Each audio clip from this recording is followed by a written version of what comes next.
Poštovani gledatelji, dobar dan i dobrodošli u novu epizodu podcasta Centra Zlata. S nama u studiju je profesor dr. znanosti gospodin Tomislav Baković. Tomislave, dobar dan i dobrodošli. Dobar dan i vama, hvala na pozivu i evo pozdravljam sve gledatelje i slušatelje.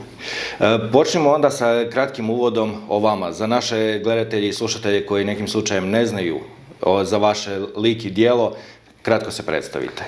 Pa evo, znači ja sam redoviti profesor na Ekonomskom fakultetu u Zagrebu. Radim tamo malo više od 20 godina. Predajem neke kolegije koji su u domeni tema zlata i tako dalje. Jedan od njih je kolegij robne burze. Drugi kolegij koji je također povezan sa temama koje su bitne za zlato i ostalo je također kolegij međunarodno poslovanje.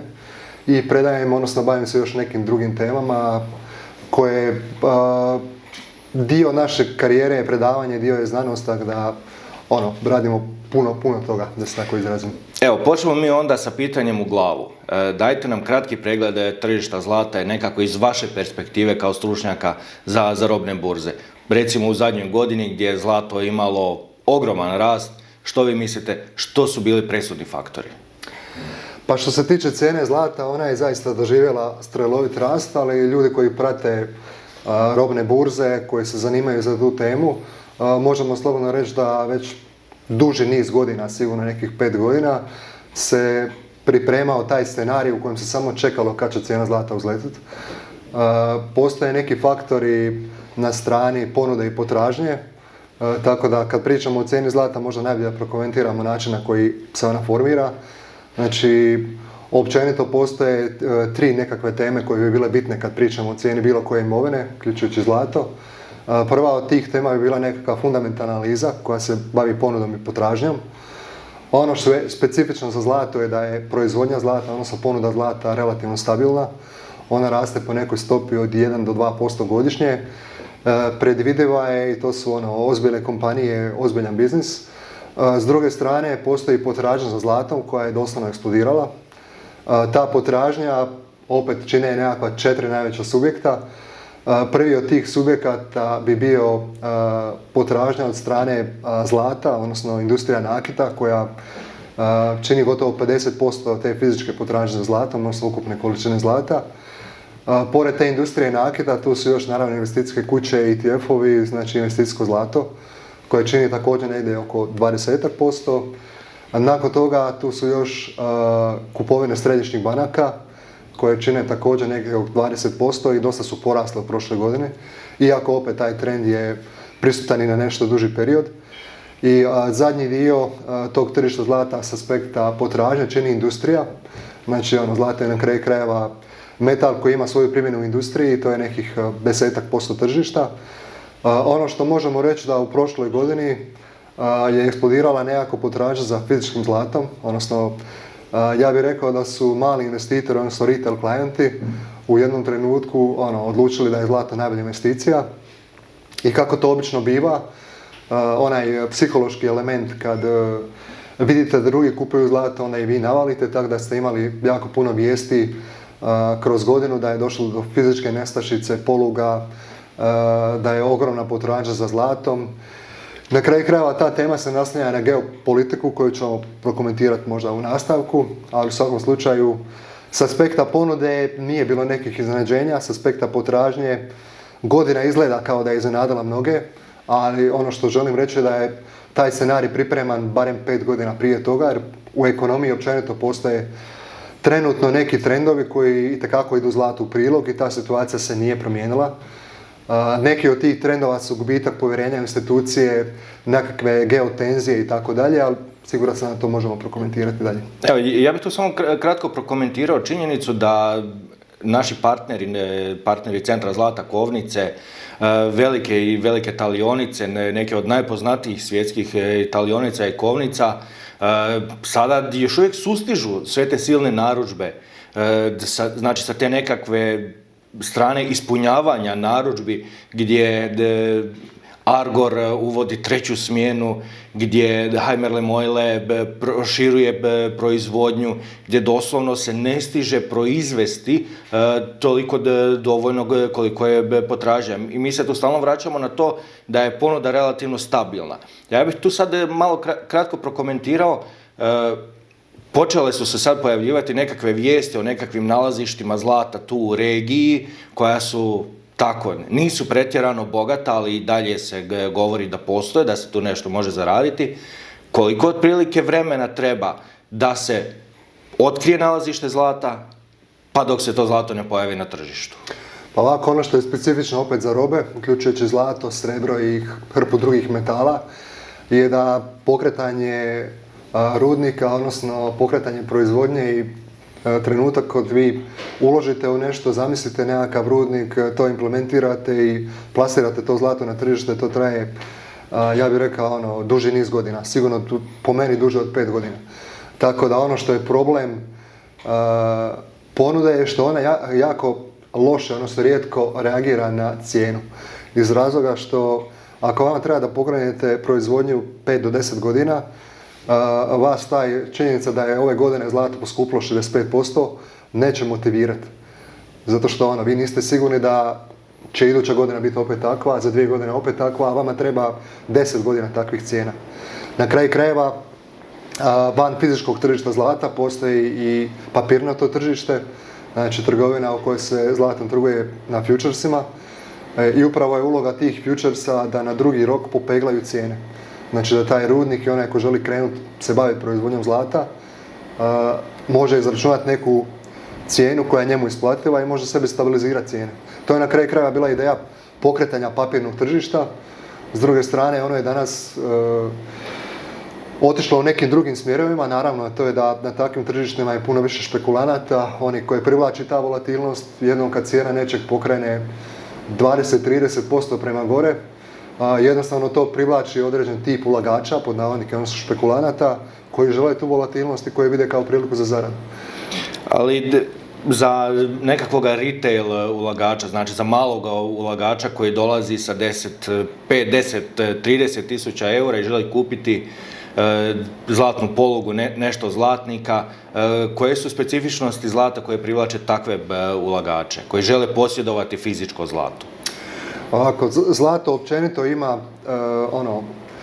ono je doslovno tu već 5000 godina. Znači, praktički oduvijek je tu, svako od nas je čuo za zlato, postoje neke kulture gdje se doslovno vrijednost imovine neke obitelji i tako dalje mjeri zlatom. Tako da ona kulturološki je oduvijek prisutno, a nekakav temeljni razlog zašto u određenim trenucima u ekonomiji i tako dalje ljudi kupuju zlato, jer je ono nekako pod navodnike sigurno utočište. Znači, njegova reputacija je da u vremenima krize, u vremenima kad stvari ne izgledaju dobro iz perspektive ekonomije, iz perspektive ratova i tako dalje, ono gdje trebate sačuvati vrijednost svoje imovine, zlato je uvijek jedna od prvih opcija. Tako da u vremenima koja obilježavaju nekakve krize, a mislim da sad živimo u takvim vremenima, zlato jednostavno dobro prolazi. I koja je uopće uloga zlata u nekakvom monetarnom sustavu? Mi stalno pričamo, centralne banke kupuju ogromne količine zlata. Hrvatska kad je uvodila euro, HNB je morao kupiti određenu količinu zlata i položiti u trezore. Zašto velike institucije moraju posjedovati zlato, a za manje ulagače se uvijek nekako govori zlato vama ne treba, zlato vama nije od presudne važnosti? Pa ta uloga zlata kao monetarne sfere, rekao bih da tu postoji odnos ljubavi i mržnje. Znači, ljubav je bio period u kojem ste vi kroz zlato stjecali povjerenje. Znači, u trenutku kad ste svoju valutu vezali za zlato, ona je jednostavno vrijedila puno više, jer iza te imovine, iza tog papira stoji stvarna vrijednost. S druge strane, postoje periodi kroz povijest kad je ta činjenica da je papir i novac vezan za zlato jednostavno smetala nekome, i to se dogodilo u više navrata. Zemlja koja je tu napravila nekakve najradikalnije pokrete, to su Sjedinjene Američke Države. Znači, oni su recimo u zadnjih 100 godina u 2 navrata donosile nekakve pod navodnike čudne odluke. Prva je bila čudna odluka, recimo, da zaplenite zlato svih svojih građana. Iz razloga što jednostavno htjeli ste kreirati monetarni sustav u kojem da bi puštali novac u opticaj, da bi rješavali probleme u ekonomiji, morali ste raskinuti vezu između novca i zlata. I to je napravljeno nekakvim političkim odlukama. A na kraju krajeva rekao bih čak da su ti potezi bili uspješni, ali s druge strane postoji problem u kojem se vrijednost papirnatog novca temelji na povjerenju i postoji trenutak u kojem jednostavno to povjerenje postaje upitno. I u pravilu u takvim trenucima na scenu se vraća opet zlato. Kao nekakvo utočište, kao nešto što vam daje stvarnu vrijednost. I u takvom trenutku realno nalazimo se i danas. Hajde mi sad kratko prokomentirati tu nekakvu vezu između zlata i srebra. Srebro je povijesno značajno volatilnije, taj odnos je brdovit, jako zanimljiv za promatrati, nekad je to blizu, nekad su ti omjeri manji, znači koliko košta jedna unca srebra u odnosu na jednu uncu zlata. Što omjer između zlata i srebra govori o stanju u ekonomiji? Ovako, zlato i srebro se jako često smatraju kao nekakvim jako bliskim metalima iz razloga što su jedan i drugi investicijski metali, ali s aspekta ponude i potražnje oni se poprilično razlikuju. I ono što možemo reći naravno da puno ozbiljniji igrač u cijeloj toj priči je ovdje uvijek bilo zlato. Kad smo prokomentirali ponudu i potražnju, ponuda zlata je stabilna i nekako je predvidiva i tako dalje. Ponuda srebra je s druge strane, srebro je pristiže na tržište, ali ne u takvim količinama i takvim omjerima. Samo tržište srebra je puno manje od tržišta zlata. Znači, ukupna vrijednost fizičkog tržišta zlata u prošloj godini iznosila je krajem godine negdje oko 30 trilijuna dolara. Do danas je zlato poraslo još nekih 4 ili 5 trilijuna. Tržište srebra je puno manje od toga. Ono što ih spaja je zajednički narativ. A narativ je da i zlato i srebro u vremenima krize vam pružaju nešto kao policu osiguranja.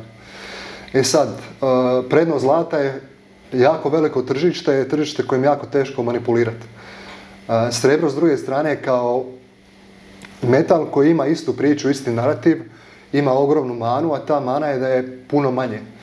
Kad je puno manje, a privlači špekulante, to samo znači da ćemo doći u situaciju gdje imamo ogromne fluktuacije u cijenama, što se na kraju krajeva dogodilo ove godine. Mislim da je prije nekoliko tjedana cijena srebra zaronila 30% u jednom danu. Najveća korekcija u povijesti. Tako je. Ali prije toga je bio vjerojatno najveći rast u povijesti. Što je bio uvod u najveću korekciju. Jednostavno, u pravilu te stvari idu zajedno. Ono što bi još istaknuo kod srebra je što je recimo trenutno puno više se komentira fizička potražnja za srebrom u industriji. I postoje neki trendovi u industriji, na primjer potreba za energijom koju stvara umjetna inteligencija, podatkovni centri i tako dalje. Kao jedan od načina proizvodnje te energije javljaju se solari, odnosno solarne ploče. Ta industrija solara troši jako puno srebra. Znači, jedan od faktora na strani potražnje je ogromna potražnja za srebrom. S druge strane, na strani ponude, srebro je bilo na neki način ignorirano godinama. Iz perspektive tradanja, ono što znam je recimo da srebro jako često zovu kao widow maker. Drugim riječima, to je upozorenje. Ako trgujete srebrom, budite oprezni. Znači, postoji nekoliko roba koji imaju doslovno tu klasifikaciju, srebro je jedno od njih. I tu pričam o trgovini papirnim srebrom, gdje ove fluktuacije na spot tržištu su 30%, ali znači na papirnatom tržištu kad vi koristite polugu, ta fluktuacija je puno veća. Znači, doslovno kockate se sa cijenom srebra. Da, mi tu stalno pričamo u centru zlata kako je potražnja za srebrom stabilna, raste, upravo zbog te zelene tranzicije. Mi pričamo o strukturalnom deficitu srebra koji je već došao do 100 milijuna unci. Godinama već postoji strukturalni deficit, godinama ponuda ne podmiruje potražnju i za razliku od zlata, srebro je, kao što ste sami spomenuli na početku, otprilike polovica potražnje za zlatom je nakit, s druge strane otprilike polovica potražnje za srebrom je industrija. I godinama će se još čekati da se ti nekakvi deficiti barem izniveliraju.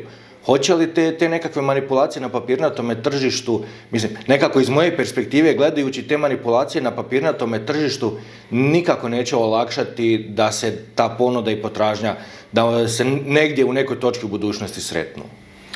Pa evo, možda to možemo prokomentirati jednu od mana kad je riječ o zlatu i srebru, ono što se njima jako često prigovara, a to je recimo opet iz perspektive ulaganja, imate ljude koji su 100% zagovornici plemenitih metala, imate oni koji ih nikad neće uključiti u portfolio. Ono što se jako često navodi kao argument zašto ih ne bi trebali imati u portfoliju, jedan od poznatijih je recimo Warren Buffett, on naziva zlato doslovno, to je kamen koji sjaji. Oni njih gledaju iz perspektive stvaranja prihoda. Znači zlato i srebro ne generiraju prihode, ako ne generiraju prihode onda ne možemo uobičajenu financijsku matematiku, nekakve jednadžbe raditi nad njima i ne možemo utemeljiti realnu vrijednost. Znači mi sad kad pričamo o realnoj vrijednosti zlata i srebra, ne postoji formula koju ćemo mu izračunati. Znači postoji nekakav predviđanje, međutim što je realna cijena zlata i srebra? Ja bih rekao da je realno od onog koliko će neko platiti za to, ali opet, to je samo neka definicija, ali ok, vi ćete smatrati da je realna cijena 10.000, ja smatram da je realna cijena 6.000. Ali na kraju krajeva svodimo se na nekako mišljenje.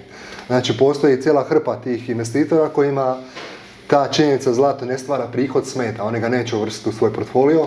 Naravno možemo navesti drugi primjer, postoje ozbiljni investitori kao što je recimo Ray Dalio, gdje je njihov all-weather portfolio koji je nekako najjednostavniji način recimo kreiranja portfolija na dugi rok koji je pasivan, ne morate ga provjeravati na dnevnoj bazi, osnovni element u njemu je zlato. Tako da kao što sam rekao, kao i hrpa tema danas u društvu, postoje dva tabora, jedan je onaj koji je uvjerljivo za i drugi je uvijek onaj koji je uvjerljivo protiv. I jedan i drugi imaju svoje argumente. Hajdemo se mi onda kratko dotaknuti digitalnog zlata. Kripto, ekstremna volatilnost, Trump kad je došao na vlast je naglo skočilo, intenzivno je skočilo. Ja mislim da je to bio čak i povijesni rast cijena, u jednom trenutku je Bitcoin probio od $100,000. 128, eto, ja sam pratio negdje do 100,000 i onda sam zaključio, ja stvarno nisam dovoljno pametan da bih pratio sve ovo. Sada vidimo da ta cijena pada. Kripto je bio predstavljen kao digitalno zlato. Gdje je to zapelo? Pa ovako, možemo reći kad smo krenuli u vodu, rekli smo da kod vrednovanja bilo koje imovine postoje nekakva 3 pristupa. Jedan je ta fundamentalna analiza gdje analizirate ponudu i potražnju, tražite neku cijenu u ravnoteži. Drugi pristup je bio tehnička analiza cijena, gdje se praktički bavite analizom grafova, imate hrpu elemenata, na primjer pomoćni prosjeci i tako dalje. Sad, ono što je po meni bitan treći aspekt vrednovanja bilo čega je nešto što se naziva narativ. Ono što je isključivo na neki način guralo kripto industriju, dobar dio tog uspona cijena je bio narativ. Znači oni su cijelo vrijeme imali narativ koji je išao njima u prilog. Sad, iz te perspektive trenutna situacija je pomalo paradoksalna iz razloga što svi ti njihovi narativi na kojima je cijena išla prema gore u trenutku kad su se realizirali, znači recimo primjer narativa je Trump i njegova administracija su pro-kripto, što znači kad Trump bude izabran za predsjednika, crypto to the moon, doslovno. Sad, na kraju krajeva Trump je izdao svoj Trump coin, njegova obitelj je investirana u kripto projekte, znači podrška administracije definitivno postoji. Iz perspektive regulatornih tijela, ljudi koji su bili kripto sumnjivci, rekao bi da su napustili ključne položaje. Znači, sve je izgledalo spremno za kripto uzlet, a na kraju se to nije dogodilo. I sad, ono što sam ja primijetio je recimo da mene je Bitcoin zanimao kao nešto što sam mogao upotrijebiti kao temu koja bi bila bliska studentima, a pričamo o robama. Zato što u jednom trenutku Bitcoin se klasificirao kao commodity. Ono što je bilo bitno za Bitcoin i ono što je on jako dobro koristio kao svoju reklamu je ograničena ponuda. U svijetu u kojem je ponuda imovine kao što su dionice, novac, obveznice i tako dalje neograničena, bilo koja imovina čija je ponuda fiksna, kao što je Bitcoin, ili stabilna, kao što je zlato, ima ogromnu prednost. U početku taj narativ koji je Bitcoin preuzeo je bio da je on digitalno zlato. On je sve što je zlato, samo ga je puno lakše prebaciti. Znači vama za kilogram zlata treba sef, treba ovo, treba ono, za kripto vam ne treba ništa, samo kliknite mišem i novac je već tu. To je ono kako je on formiran. Pored toga, naravno tu postoji cijeli tehnički aspekt, priča o blockchainu, o sigurnosti, priča o Bitcoinu u jednom trenutku je bila Spomenut je bio Bitcoin kao sredstvo plaćanja. Na kraju Bitcoin se povukao iz tog narativa, tu su ušle neke druge kriptovalute, prvenstveno Ethereum, Solana i tako dalje. I cijeli taj ekosustav je doslovno eksplodirao. Ali ono što opet ponavljam, eksplodirao je na narativu. Znači kako procijeniti realnu vrijednost Bitcoina. I onda opet kao i zlato imate ljude koji kažu on ne vrijedi ništa, jer kako ću izračunati koliko on vrijedi, dok s druge strane neko ozbiljan kaže ja vidim Bitcoin na $1.000.000 po jednom Bitcoinu. I on će vam dati hrpu argumenata zašto je to tako. Trenutna situacija, opet se vraćamo na ono vaše pitanje, je dosta čudna iz razloga što ako su svi ti narativi realizirani, ako je sve ono što je kočilo cijenu Bitcoina uklonjeno, zašto mu je cijena potonula? E sad, u tih 10 godina ili malo više koliko je Bitcoin na sceni, on je počeo kao digitalno zlato. U zadnje vrijeme, kad pogledate njegovu cijenu, on se više manje trguje slično Nasdaqu. Čak sam vidio neke grafove da je recimo sad dosta je popularno pričati o cijenama firmi koje se bave softverom. Software as service. Znači kad bi preklopili cijene Bitcoina sa tim software as service, imali bi korelaciju praktički 1/1.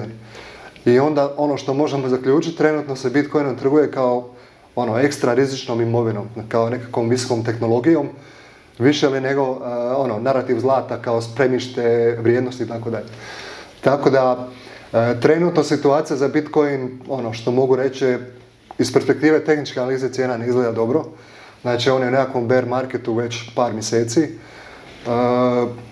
Ostale kriptovalute nemaju niti narativ Bitcoina, znači oni su u još goroj poziciji.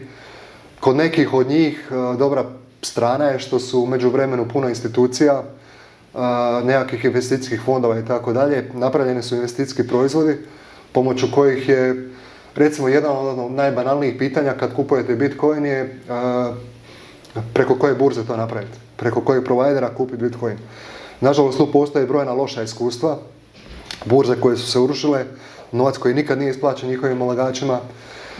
Ili FTX koji je radio svašta osim kupovao, pa su onda morali raditi revizije, pa se ispostavilo da su gubici abnormalni, pa da možda baš i nisu toliki jer računovodstvo bilo... Ali uzmite i sadašnja situacija je da jedna od najvećih kripto burzi na svijetu, njihov vlasnik je pušten iz zatvora jer mu je Trump oprostio prijašnje prijestupe.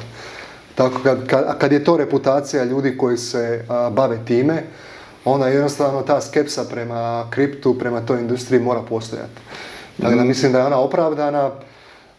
Ja kao nekakav investitor sam spreman ulagati u kripto iz razloga što procjenjujem da ta priča o Bitcoinu posebno ima neke temelje.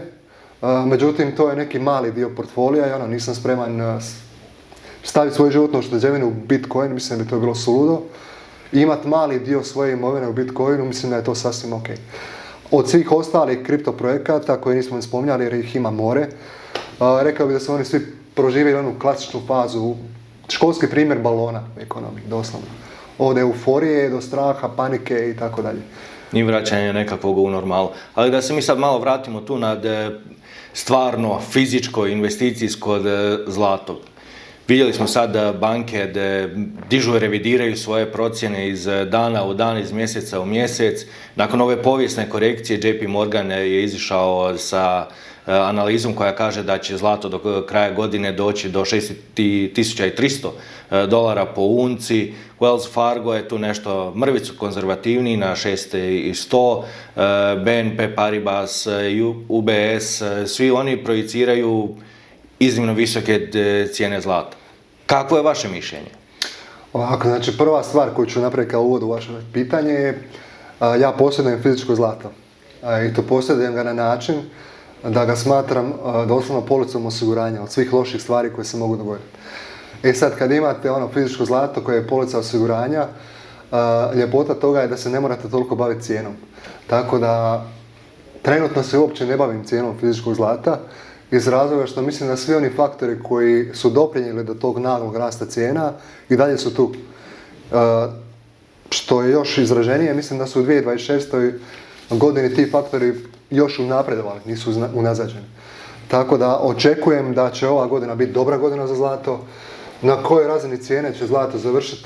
Postoji hrpa analitičara, svako može odabrati cijenu koja mu se sviđa.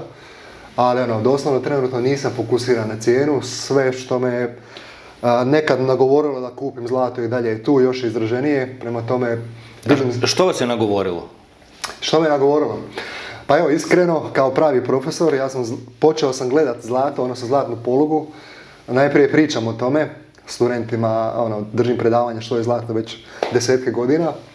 I onda sam u jednom trenutku, naravno kad radite 10, 15, 20 godina imate neku ušteđevinu. I to je recimo pitanje koje danas muči hrpu hrvatskih građana, ali i građana globalno. Kako zaštititi vrijednost svoje štednje? Znači, način na koji sam ja pristupio tom pitanju je pričam o zlatu, interesiram se zlato, reklamiram zlato, možda je vrijeme da kupim zlato. U vrijeme kad sam ja proučavao cijena zlata je bila negdje oko $1000. I to je bilo prije dosta godina. Nakon što sam napravio tu nekakvu analitiku, moja odluka je bila da kupim fizičko zlato. I na kraju, kad sam malo proučio tržište, shvatio sam u stvari da postoji, to je bilo prije više od 10 godina, da postoji jako malo firmi koje se bave fizičkom prodajom zlata i da ako kupim fizičku polugu od nekog i pokušam prodati tu polugu nazad, da će ta suprotna strana imati bolji položaj od mene. Znači, drugim riječima, može mi diskontirati cijenu do 10%. I tu sam odustao od zlata. I onda, naravno, za nekoliko godina dolaze velike krize, COVID i tako dalje. I u prvom napadaju panike, ja zaista kupujem fizičko zlato. I to je u trenutak u kojem doslovno ono što sam planirao 5 godina, na kraju sam realizirao u 2 sata. Jer doslovno reagirao sam u vrijeme krize. Kad sam kupio to fizičko zlato, počeo sam se malo više interesirati oko tema ulaganja i tako dalje. Tako da to je za mene bila nekakva stepenica u svijet investiranja, trgovanja, ulaganja. Počeo sam više pratiti medije, ne samo o toj temi, nego i općenito u temama ulaganja. Ali evo, ono što je presudilo, nažalost je bio, neću reći napadaj panike, ali krizna situacija. Mi sada proživljavamo nekakve malo drugčije krize od COVID-a, ali nekako tu je, povijest se ne ponavlja, ali se rimuje. Mi sada tu pričamo o nekakvoj deglobalizaciji, jer svi oni lanci proizvodnje, transportni lanci koji su bili prekinuti za vrijeme COVID-a, još uvijek nisu do kraja obnovljeni. Meni se nekako čini da se svijet opet dijeli u te nekakve velike blokove. Kakav je vaš stav o tome? Pa ovako, budući da predajem kolegi koji se zove međunarodno poslovanje i jedna od ključnih tema tamo je tema globalizacije, doslovno sam uvjeren da ćemo trebati novi udžbenik. Jer priča koja je vrijedila u zadnjih 20 godina, zlatni period globalizacije koji je vrhunac doživio 90-ih, nakon ulaska Kine u WTO, počela su već nekakva pitanja, da li je taj sustav idealan, da li svi jednako profitiraju, da bi danas došli u situaciju da bi američki predsjednik, znači država koja je praktički patentirala globalizaciju, okrenula leđa tom procesu. Tako da, iz moje perspektive, nekakvi ključni trendovi za 2026, a vjerojatno i nešto duži, je upravo proces deglobalizacije. Znači, čak ne bih rekao da je deglobalizacija pitanje, nego da je ona već dobro uznapredovala. Znači, svijet se polako dijeli u 2 tabora. Jedan od ta 2 tabora je naravno Amerika sa svojim saveznicima, drugi tabor je Kina sa svojim saveznicima. Pored te teme deglobalizacije, jednako bitno smatram i temom dedolarizacije koja je praktički derivat ove prve. Znači, kako izgleda svijet u kojem dolar više nije valuta, u kojoj se plaća 90% međunarodnih transakcija, što ga uopće može zamijeniti. Što se događa s tečajem dolara, to je također bitno pitanje. Kad smo pričali o zlatu, iz perspektive opet fundamentalne analize cijena zlata, jedan od prvih faktora je uvijek tečaj dolara, što se događa s dolarom. Drugo pitanje je pitanje kamatnih stopa i treće pitanje je pitanje inflacije. Sva ta 3 trenda i dalje su u prilog rastu cijena zlata. Znači, tečaj dolara ide prema dolje, ne slučajno, nego namjerno, jer Amerika sebe opet vidi kao veliku svjetsku velesilu u izvozu. Ali u izvozu proizvoda, u povratku radne snage i općenito to je nekakva Trumpova priča, onaj akronim Make America Great Again, znači povratak proizvodnje u SAD. Ali recimo nekakve, oprostite što se tu ubacujem, nekakva istraživanja su pokazala da svi se slažu u Americi da treba proizvodnja se vratiti u Sjedinjene Američke Države, da one trebaju početi proizvoditi svašta nešto, a onda kad su pitali ljude, je li vi želite raditi u tvornici, svi su rekli ne. Po meni je to nekakvo prvo što se mora prevazići, nekakav prvi izazov u tom povratku proizvodnje, a da ne pričamo o ekstremnim ulaganjima u proizvodnju u Americi koja je de facto zamrla. Pa evo, povućemo jednu drugu paralelu, znači kad ste imali intervenciju SAD u Venezueli, onda su svi rekli da je način na koji ste zarobili tog predsjednika i tako dalje je bio brutalno isplaniran. Znači bio je kao slika koju je nacrtao Vincent van Gogh. S druge strane, kad ste radili plan što dalje kad njega zarobite, ovi su to nazvali, to izgleda kao slika djeteta u vrtiću. Znači doslovno ne znamo što sad dalje. Slična paralela se može primijeniti na situaciju, odnosno na ideju da vratite proizvodnju u SAD. Znači, ideja je ok, ima nekako ekonomsko opravdanje, temelji se na ideji da proces globalizacije nije donio jednake koristi svima, da je Amerika snosila hrpu troškova, a da su druge države, prvenstveno Kina, ubirale hrpu koristi. Ono što je Trumpu, odnosno Amerikancima, zasmetalo je, ako se taj trend nastavi, jednostavno oni jačaju, mi slabimo i moramo to presjeći. Ideja je, kojom se to sjeće, je da se svijet doslovno dijeli u dvije sfere utjecaja, jedna je američka, a druga je kineska. U domeni američke sfere utjecaja morate raditi proizvodnju, usluge i sve ostalo. Plan je složen, plan je, možemo ga osporavati, hvaliti, znači ima i pluseve i minuse, ali kad krenemo u realizaciju tog plana, dolazimo na hrpu tehničkih pitanja o kojima niko nije razmislio. Jedno od tih tehničkih pitanja je pitanje ako želite nešto proizvoditi, trebaju vam minerali, trebaju vam robe, trebaju vam hrpa nekakvih specifičnih ovih rijetkih zemljenih metala i tako dalje. Znači, Amerikanci jednostavno u ovom sad trenutku nemaju pokriven taj lanac opskrbe. Iz tog razloga u toj njihovoj sferi utjecaja, recimo Latinska Amerika je jako bitan saveznik. Kanada, Meksiko i sve ostale države prema jugu su države koje će ih opskrbljivati takvim sirovinama, koje će im omogućiti da zaista realiziraju taj svoj plan, da proizvode nešto, izvoze to dalje i da ubiru na kraju krajeva financijsku korist od toga. Pored samih sirovina, to je još i pitanje radne snage. Jedno od pitanja koje se također pojavilo je da one ne samo da nemaju dovoljno radnika, nego i po pitanju inženjera, puno više su ulagali nekakve digitalne tehnologije od nekakve infrastrukture, realne proizvodnje i tako dalje. Znači da u toj sferi, to što 20 godina su ignorirali tu temu, na kraju se to osvetilo. To je ona situacija kad su rudarima po Apalačiji govorili samo vi naučite programirati, sve će biti u redu, ne trebate vi ništa drugo. Sad dolazimo do toga da možda da rudara i treba. Mislim da bi sad savjet bio bolje da se ostavite tog softvera i vratite se u onaj rudnik. To ima bolju perspektivu. Da. Hajdemo sad malo kratko o dedolarizaciji. Mi smo tu počeli temu kako je dolar slabi prema košarici valuta, ali mi sad tu dolazimo u situaciju gdje Kina počinje trgovati sa svojim partnerima iz BRICS-a. Oni žele trgovati u svojim valutama. Jer, samo kratko da objasnim našim gledateljima, trenutačno, kako se jako često odvija nekakva međudržavna trgovina, je da tvrtka A iz Brazila kupi dolare, dolarima plati kineskoj tvrtki B, ta kineska tvrtka B mora te dolare pretvoriti u juane da ih mogu položiti na svoje račune i sve to ovisi o dolaru. Sada vidimo da se to pokušava riješiti, da više ne ovisi o Amerikancima. Ok, to što ste rekli potpuno ste u pravu, znači 80% međunarodnih transakcija ima za jednu stranu transakcije dolar. Taj brojka polako opada, ali recimo nekakav uvod u cijelu priču je bio trenutak u kojem nakon invazije na Ukrajinu SAD zamrzava ruska sredstva i Rusija ostaje bez ogromnog iznosa sredstava. I ono što svi uviđaju je da se to može dogoditi bilo kom drugom. Onaj ko to uviđa i ko to nikako ne želi je naravno Kina, jer sav višak sredstava od izvoza, oni su praktički spremani u američke državne obveznice. Ideja da neko može preko noći doslovno zamrznuti vašu imovinu vam nikako ne odgovara. ideja da globalizacija ima jednu valutu plaćanja, da je to dolar, u priči o deglobalizaciji više jednostavno ne funkcionira.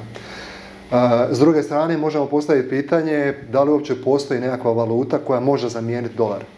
Koliko god se države BRICS-a trudile prikazati svoje valute kao ozbiljne, mislim da smo i dan danas još daleko od toga. Ono što je bio recimo nekakav potez BRICS-a koji bi on garantirao sigurnost je bio pokušaj da vrijednost svojih valuta pokušaju temeljiti na zlatu. Opet se vraćamo na početak, a to je ono kad tražite imovinu u koju svi imaju povjerenje. I recimo jedan od argumenata koji se često koristi kad je riječ o trgovini zlatom je da kod zlata ne postoji rizik druge strane. Znači vi kad kupujete valutu ovisite o američkoj državi, kad kupujete dionicu ovisite o kompaniji, kad kupujete obveznicu opet neko vam mora to isplatiti. Zlato plaća samo sebe, znači ona je fizička vrijednost. Znači ta ideja je bila da se kroz zlato stekne povjerenje u njihove valute, ono što je činjenica i kad smo pričali o fizičkom tržištu zlata, centralne banke tih država, to su Kina, to je Indija i još neke druge, kupuju rekordne količine zlata. Ono što je tu možda donekle iznenađujuće, recimo da na toj listi najvećih kupaca se nalazi Poljska i također Češka, ali opet to su države, barem kad je riječ o Poljskoj, koje nemaju euro i koje opet jednostavno žele dati nekakvu monetarnu garanciju svojim valutama upravo kroz zlato. To je ono što i BRICS pokušava napraviti sa idejom da kreira neko novo sredstvo plaćanja, da kineska valuta bude to novo sredstvo plaćanja. Za sad to mi se čini na razini ideje, na razini implementacije smo još jako, jako daleko od toga da bilo što ozbiljno zaprijeti dolaru. Meni se nekako čini da je jedan od osnovnih izazova, recimo to tako, BRICS-a, to što si praktički nitko međusobno ne vjeruje. Kina ne vjeruje Rusiji, Rusi ne vjeruju Indijcima, Brazilci ne vjeruju nikome od ovih nabrojanih. Može li takav savez funkcionirati kad se svi gledaju ne nužno preko stvarnoga nišana, ali barem preko ekonomskoga? Pa mislim da svaki savez u kojem postoji neki interes, a kod njih očito postoji interes, može funkcionirati. Način na koji će funkcionirati, to je sad drugo pitanje. Ali recimo definitivno da u zadnjih nekoliko godina i Kina i SAD traže svoje saveznike i doslovno testiraju svoje partnere. Mislim da je Europa kao regija jedna od tih koja je dosta testirana i nisam siguran kako smo prošli na tim testovima. Jedno od pitanja koje se tu može postaviti je da li van ta dva bloka može postojati neko treći. I to je po meni dosta bitno pitanje ili na kraju krajeva jedina opcija koju neko ima je da se prikloni jednom od te dvije sfere utjecaja. Situacija u kojoj ste malo s jednima, malo s drugima, mislim da neće dobro proći. Situacija u kojoj vi pokušavate formirati neki treći blok i pozicionirati sebe kao treću velesilu iz perspektive Europe također mislim da nije dobra ideja. Da se mi sad malo vratimo na ekonomske teme. Inflacija. Mi tu cijelo vrijeme pričamo, u Hrvatskoj je pogotovo jako, relativno je visoka inflacija. Ciljana je 2%, mi redovno po podacima Državnog zavoda za statistiku imamo najvišu stopu inflacije među članicama Europske unije, među članicama eurozone, u Europi i tako dalje i tako bliže. Kako se ta inflacija može zaustaviti? Treba li se zaustaviti inflacija?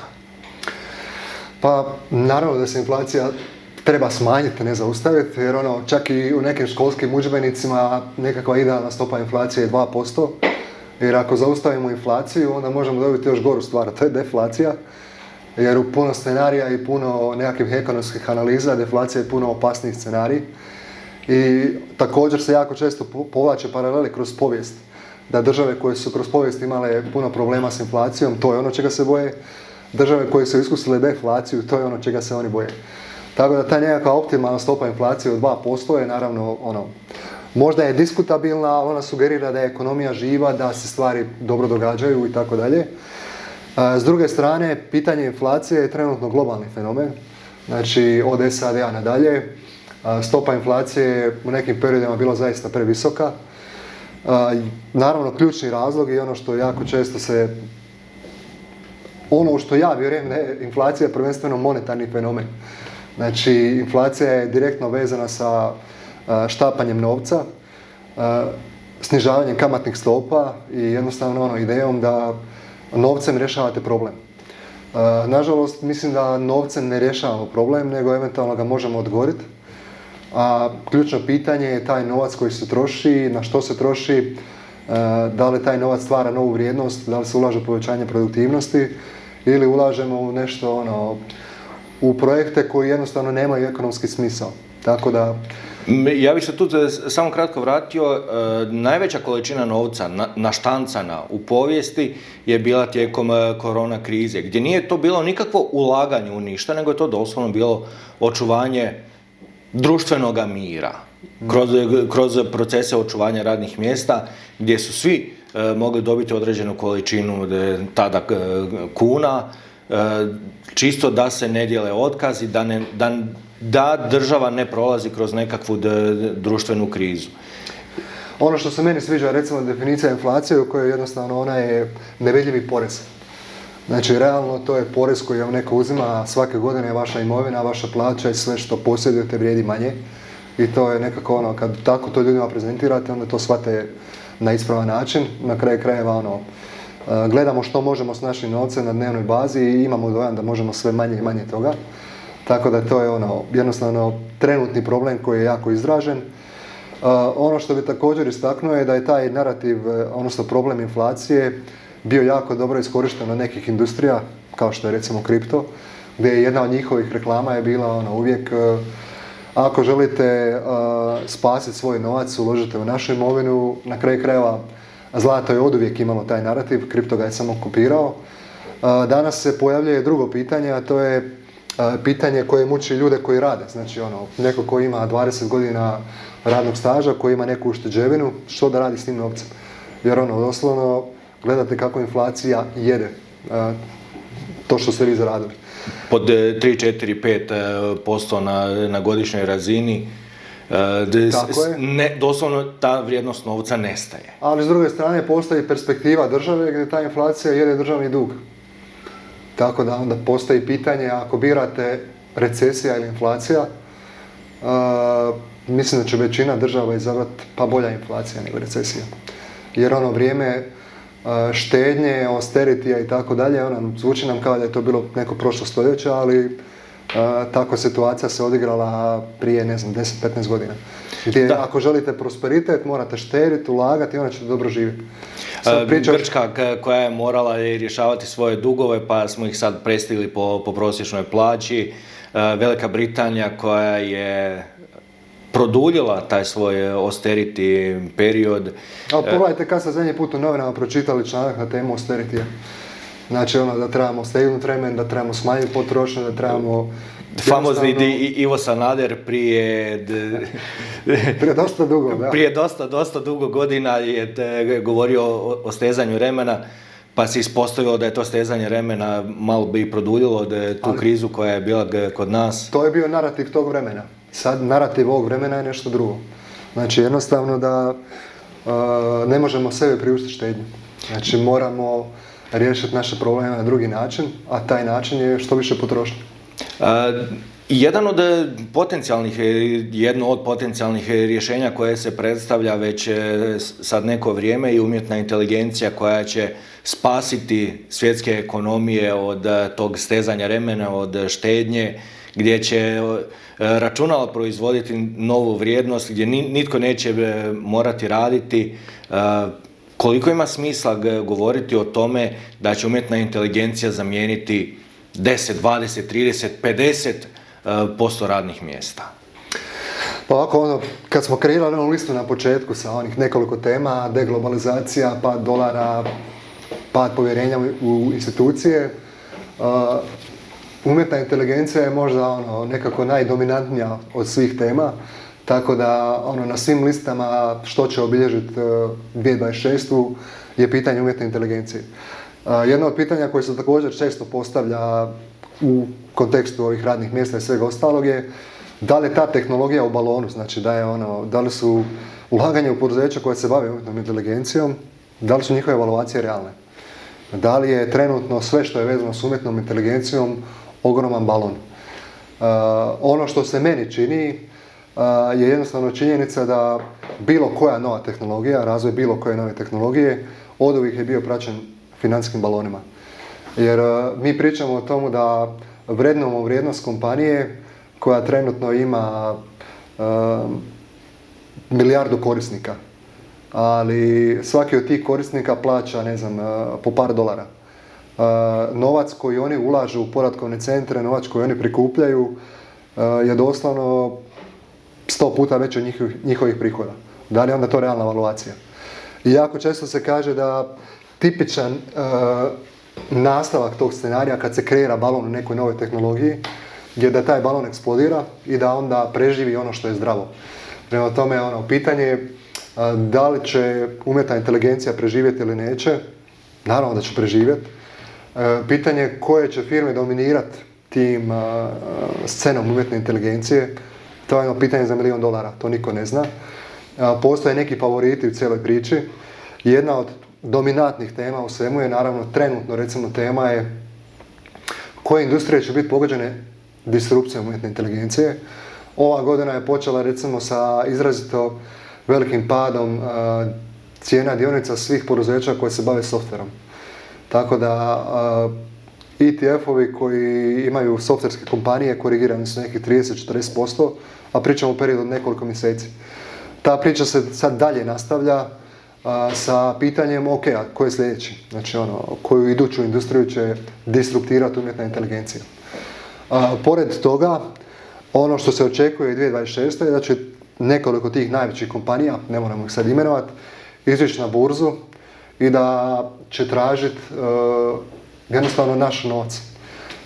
Kakve će biti njihove evaluacije, što oni nude, kako su financijske prospekti njihovi, to ćemo sve morati vidjeti, ali u svakom slučaju zaista postoji dojam da jednostavno da su poprilično precijenjeni. Također još jedna činjenica kad je riječ, opet kad bi se vratili na analizu zlata, onda u nekim analizama se spominje da se Amerika, odnosno Trump, dosta pod navodnike kladio na AI i kripto, iako je u krivu, da bi jedan od korisnika moglo biti upravo zlato. Jer ako dođe do pucanja AI balona, a ako se kripto ispuše, ta imovina će se u napadaju panike spremati u nešto što ima fizičku vrijednost već 5000 godina. Nećemo imati na to koje robi se radi.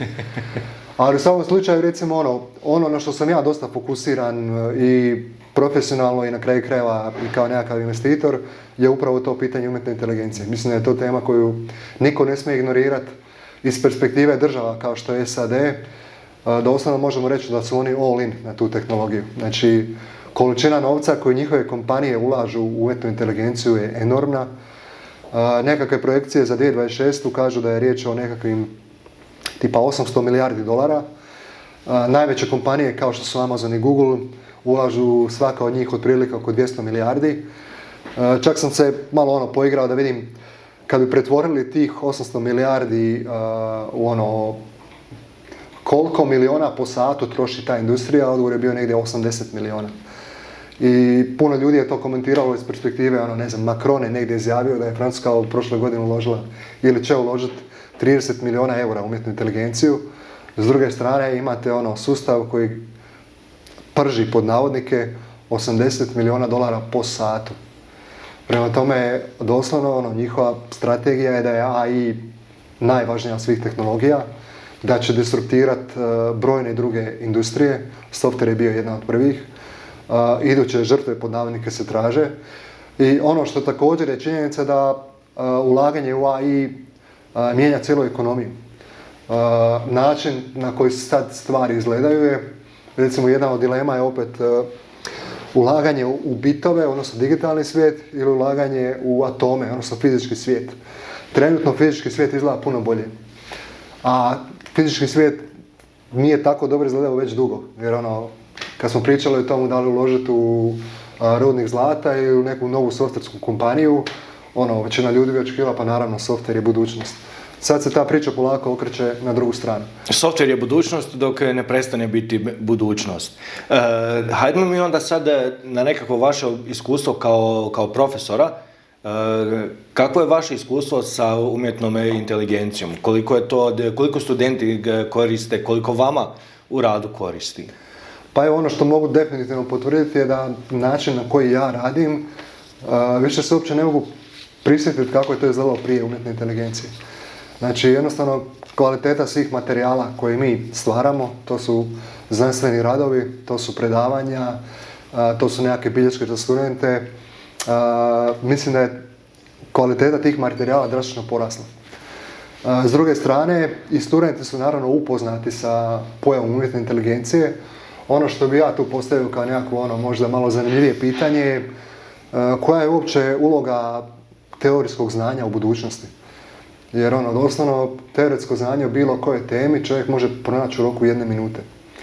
Tako da gledam to iz perspektive što je moja dodana vrijednost u cijeloj toj priči. I mislim da je to pitanje na koje svako ko se bavi tim poslom mora odgovarati. Ali ono što mogu definitivno svjedočiti je, studenti to koriste, nastavnici to koriste, način na koji to koristimo, naravno kad je riječ o Europi moramo razgovarati o regulativi, o regulaciji. Regulativa dosta kaska. Iz perspektive Europe postoje nekakve akt o umjetnoj inteligenciji, postoje nekakve upute, ali u stvarnosti većina ljudi to koristi na osobnoj razini. Ako to ne radite preko institucije, praktički možete koristiti alate kako god želite. Da se mi sad okrenemo budućnosti. Mi sad tu pričamo o tome kako treba razmišljati da je dugoročno, kako su investicijski metali dugoročno zaštita za sve to. Vidite li vi tu nekakav kraj sustava u kojem drugi ljudi brinu o mojoj imovini? Jer meni se čini, ako ja nastavim, evo ja imam još nekoliko desetljeća do mirovine, meni se čini ako ja nastavim dopuštati drugima da se brinu o tome kako će ja živjeti za 30-40 godina, da neću baš tako krasno živjeti kako se ja planiram. Je li došlo vrijeme za osobnu odgovornost?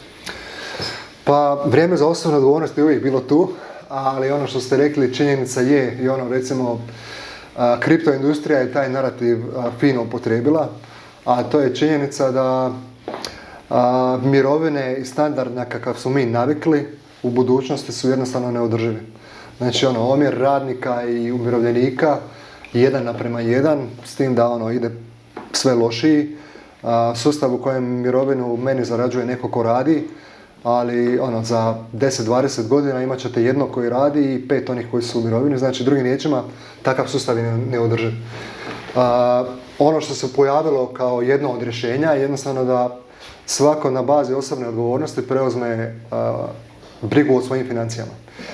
Mislim da je taj dio 100% ispravan i da je jedini način na koji bilo ko od nas mora razmišljati.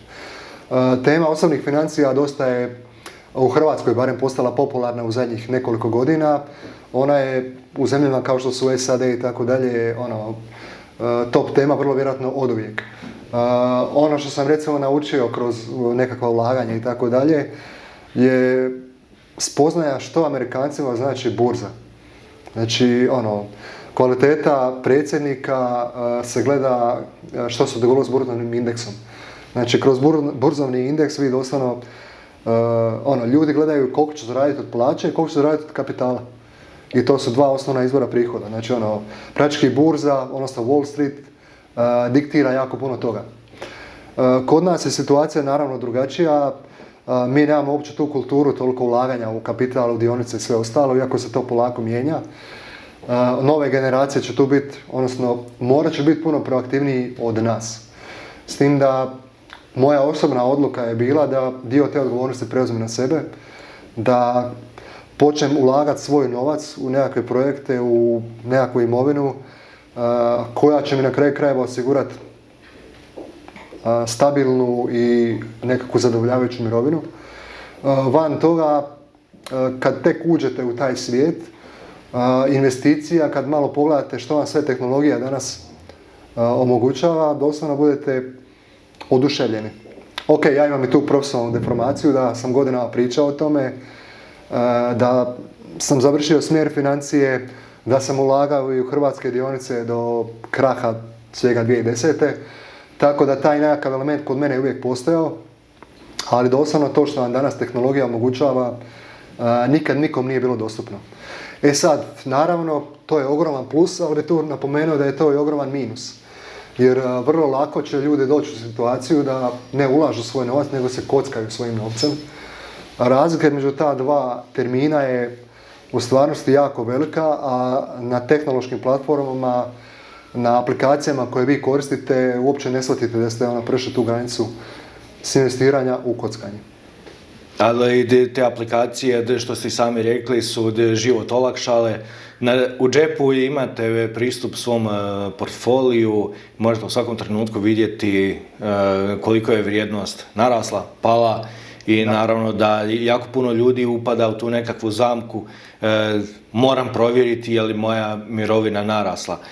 Meni se tu čini da tu je jako važno raspravljati o strategiji nekakvoj, da je tu važno o psihologiji čitavog ulaganja govoriti, ali i o tehnici.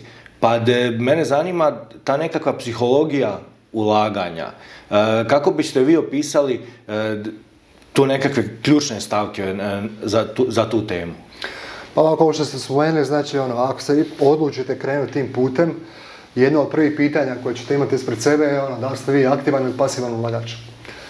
E sad, definicija aktivnog ulagača je onaj ko trguje u svoje ime, za svoj račun, prati cijene, ima neke informacije, koristi neku tehniku kojom predviđa što će se događati s cijenama i tako dalje. Pasivan ulagač je onaj koji je kupio proizvod i jedino što on može napraviti s tim proizvodom je da ga jednog dana proda. Iz perspektive malog ulagača, iz perspektive fizičke osobe, iz perspektive retail klijenta, prva spoznaja je da 90% ljudi koji krene tim putem ulaganja i trgovanja izgubi svoj novac. Tako da mislim da je to upozorenje koje svi čujemo, ali u pravilu ljudi ne reagiraju na njega. I sad mislim da je to već nekakva psihološka poruka koliko smo skloni precjenjivanju svojih mogućnosti. Ili sposobnosti. Ili sposobnosti, svejedno. To precjenjivanje naravno olakšano je društvenim mrežama, gdje imate Twitter na kojem možete pratiti 100 gurua koji znaju sve o ulaganju. Ali onda pitanje od tih 100 gurua koji je ozbiljan, koji je neozbiljan. Moja procjena je da od njih 100 imate 10 ozbiljnih i 90, neću reći prevaranata, ali na granici prevaranata. S druge strane imate umjetnu inteligenciju koja kaže, gle, sve što ne znaš značiš u sekundi. Znači ti si od danas profesionalni ulagač.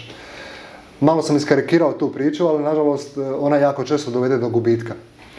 Tako da mislim da za nekog prosječnog ulagača i klijenta taj pasivni pristup je puno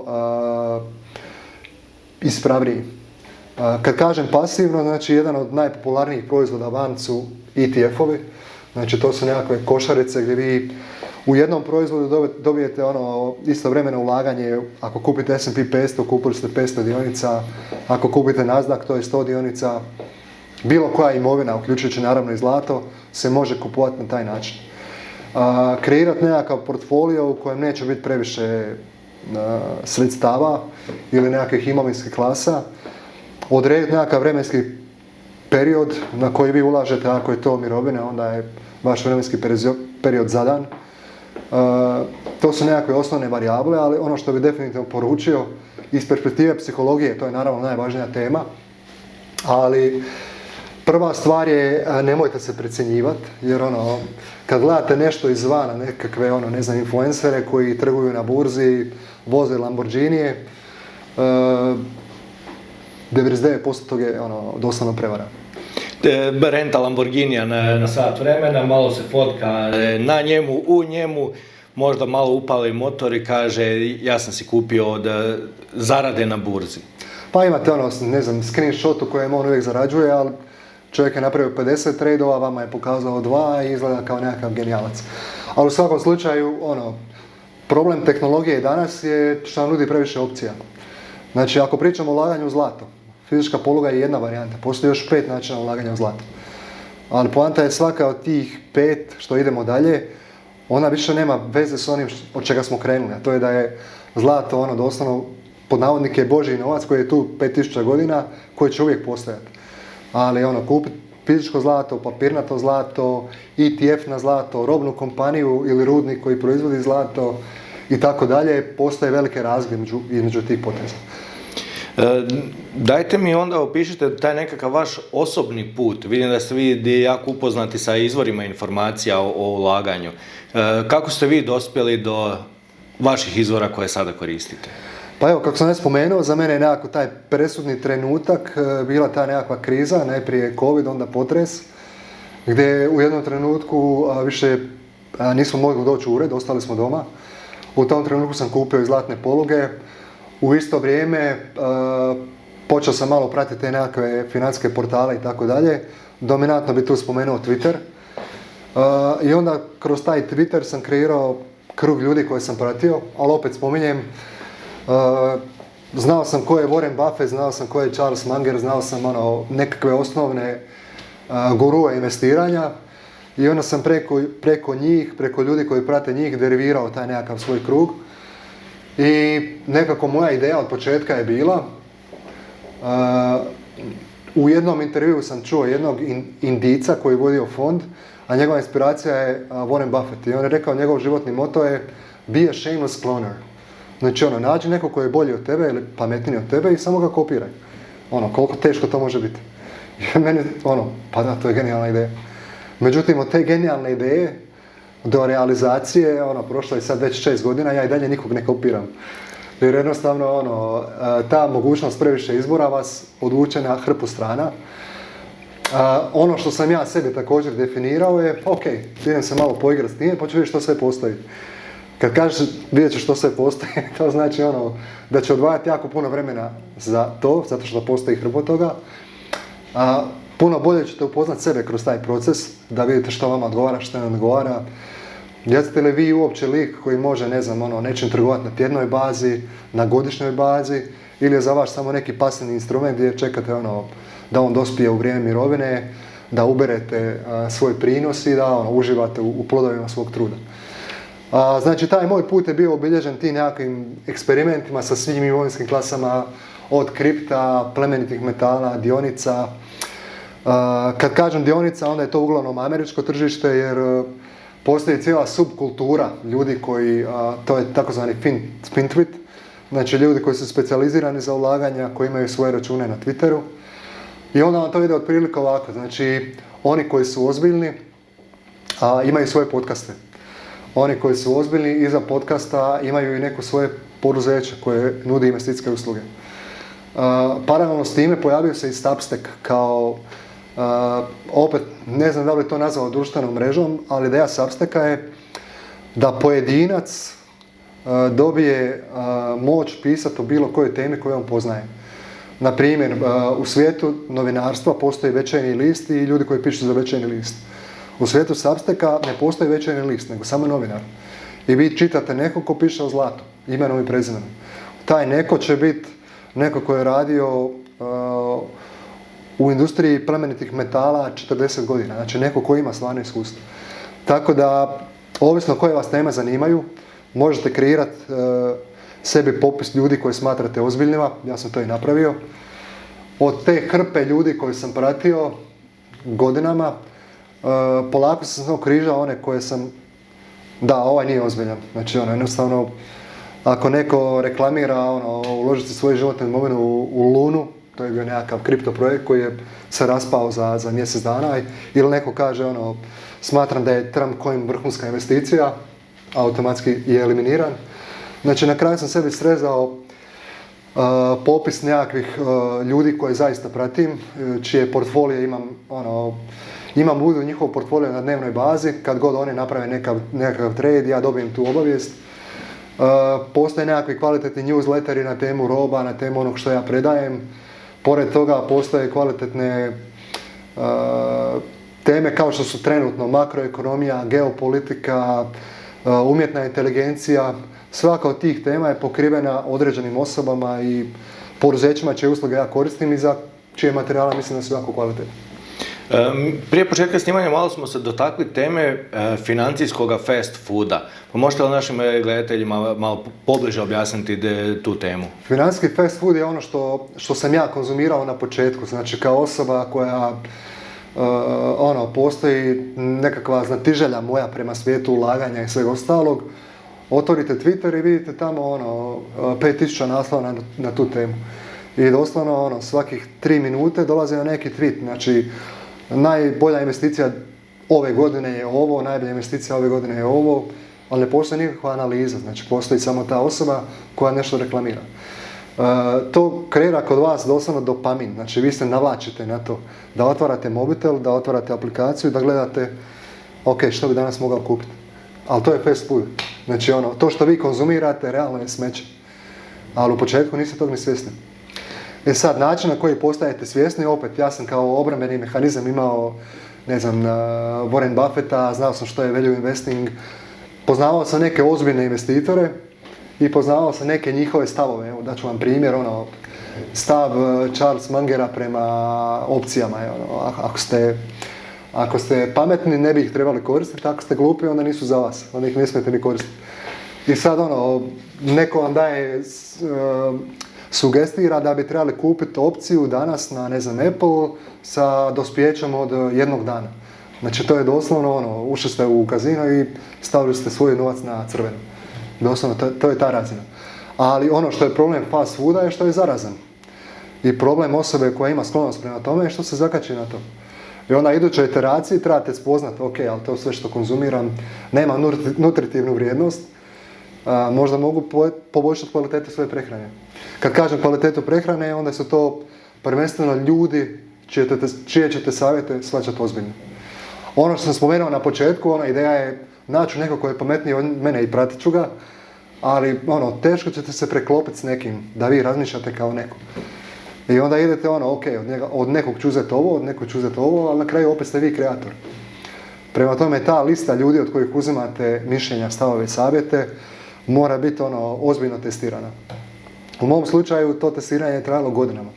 Znači, neke od tih ljudi koje pratim, ja sad pratim po 5-6 godina. I jeste li završili sa testiranjem? Nadam se da jesam. Uglavnom, moj portfolio će to pokazati. Recimo samo da sam ovu godinu ušao malo ozbiljnije. I postoje neki savjeti koje čujete usput. Recimo, trebate voditi dnevnik svoje trgovine. Znači, kad zauzmete neku poziciju, zapišite to u dnevnik i navedite osnovne argumente zašto to napravili. Ili odakle vam uopće savjet. Znači, u početku vam to zvuči nadrealno, dnevnik, nemam ja vremena za to. Ali na kraju dođete do situacije da vodite dnevnik. Jer u suprotnom zauzimate, 20 pozicija tjedno, to naravno nije pametno. I recimo jedan od tih savjeta je limitirajte sebe na 10 trgovina mjesečno. Ćete svaku shvaćati puno ozbiljnije, ako se već bavite tim. Da, osim ako niste pasivni ulagač koji je pustio nekome drugome da to vodi. Ok, ono što mogu podijeliti s vama je recimo da sam bio pasivni ulagač prije 5 godina, moj financijski saldo je bio puno bolji nego kakav je danas. Ali opet ono što mene tješi pod navodnike je moja profesija je profitirala od toga. Znači pričati o zlatu, gdje vi čitate o zlatu iz knjige i uložiti nešto u zlato, pratiti sve što postoji, daje neku drugu dimenziju mojim predavanjima. Na kraju krajeva i ta psihologija koju sam spomenuo, poznate sebe malo bolje. I da li bi savjetovao drugima da pođu tim putem, moj odgovor je ne. Naravno ovisi ko ste, ali mislim da 90% ljudi da je pasivni put najbolje što postoji. Na kraju krajeva to su savjeti i Warren Buffetta i svih ostalih. Znači kupite jedan ETF, čekate s njim mirovinu i... Ili kupite zlatnu polugu. Ili zlatnu polugu, ali poanta je najjednostavnija rješenja su u pravilu najbolja. Da, te nekakve plemeniti metali već tisućama godina pružaju ljudima sigurnost. Ne vidimo nekakvu značajniju promjenu u svemu tome, tako da najbolje je razmišljati dugoročno, kupiti nešto što će dugoročno pružiti sigurnost. Tako da, ovime bih ja završio naš razgovor. Gospodine Baković, puno vam hvala što ste došli u ovaj naš mali studio. Hvala vam što ste s našim gledateljima podijelili svoje iskustvo kupovine zlata. A vama, naši gledatelji, savjetujem da nas pratite na društvenim mrežama, pratite redovno našu web stranicu gdje objavljujemo najnovije i najtočnije vijesti koje utječu na cijenu zlata i srebra. Gospodine Baković, još jednom hvala vam na gostovanju. Hvala vama na pozivu.